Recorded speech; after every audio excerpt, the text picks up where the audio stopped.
It's time for our Talk of the Town today here on AM 1390 KRFO. And a couple times a month we meet with somebody from the Owatonna School District, and this is the second to last time. Otherwise, school's going to be gone pretty soon, or done, I should say. Here we go.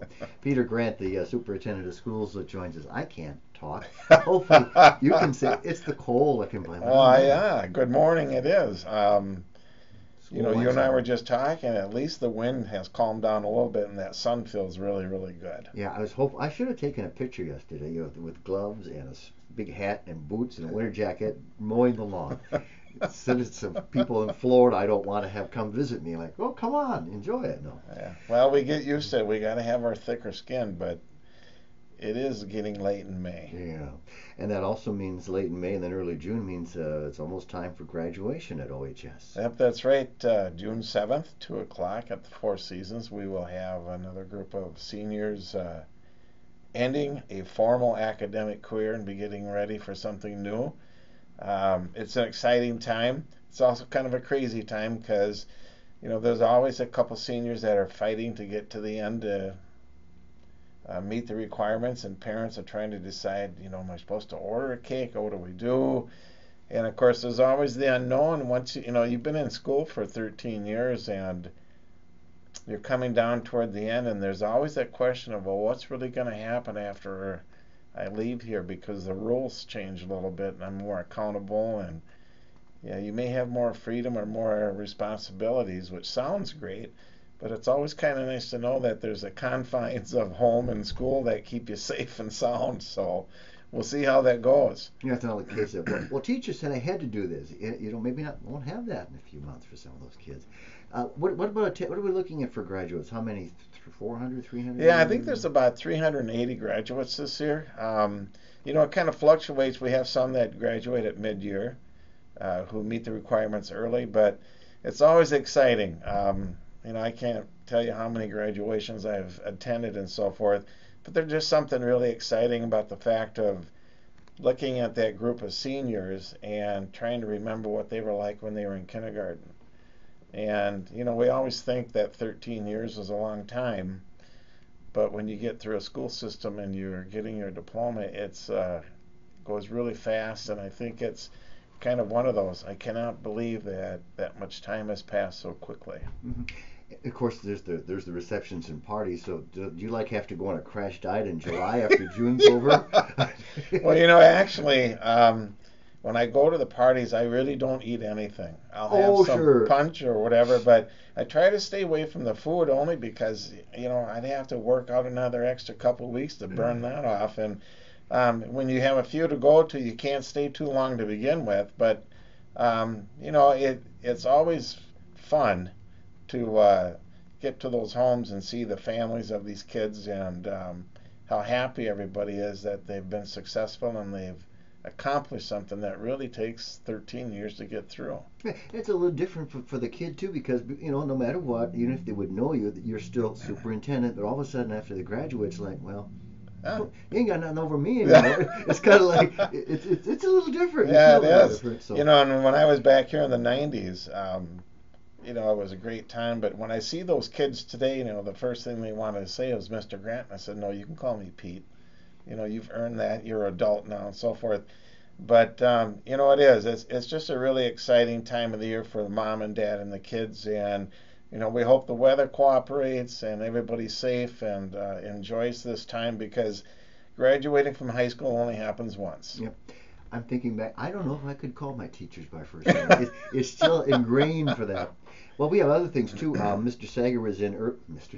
Tom Sager was in earlier this month talking about the facilities committee, and there have been a number of meetings and gatherings and presentations to the school board. Anything to update on that? Yeah, last night we had our first community open forum, so to speak. We had about 45 people show up, which was really a nice show up of people. And basically what we have done for last night and for June 16th, we're just providing information that the task force brought forward to the school board. We're not getting deep into details about what the plans might be when the board makes that decision. It's not about convincing anybody to vote yes. It's just about educating them what the task force has done, where it's taken us to this point. we had great questions last night from the audience. It's they've been paying attention. You can't ask the kind of questions we got last night without having paid attention to what either's been in the paper, what's on our website. They're interested. They want to know some facts, and they all know something has to be done. The only question really comes down to is, what's it going to cost me as a homeowner or a business owner or whatever, and does it make common sense to do what we have to do? But the details will be coming out throughout the summer, and then really by August 1st, the board will have to make a decision if there's going to be a vote or not, because that's when the election criteria starts to kick in with their timelines. But you got to give the people credit that they've been paying attention and they're asking really good questions, and that's what we really need right now. You mentioned June 16th, some details on that, offhand? Yeah, it'll be like it was last night. It'll be at the high school at the small group forum at 6:30 in the evening. Tom Sager and I give a presentation about where things are at, how we got there, what is part of these solutions. Open it up for questions.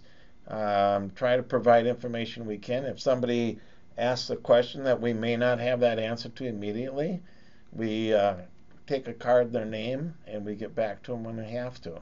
It's pretty informal, where someone doesn't have to have anything arranged ahead of time, just simply raise their hand and then state their question. That's correct. And, and that's what it's meant to be. We want this to be an opportunity for the community to just come in and listen and ask questions. No questions should go unanswered if we can help it. And there's not a bad question to ask, because it's a rather complicated situation we're in with so many things to do. But, we need the community's help to clean things out, find out what's really important, what should be done.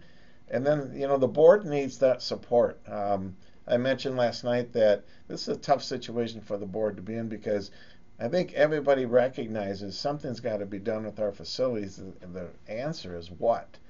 And the school board's going to have to be courageous, and they need the support of the community, that when they make a decision, they've looked at it and said, this is the best thing for us to do right now.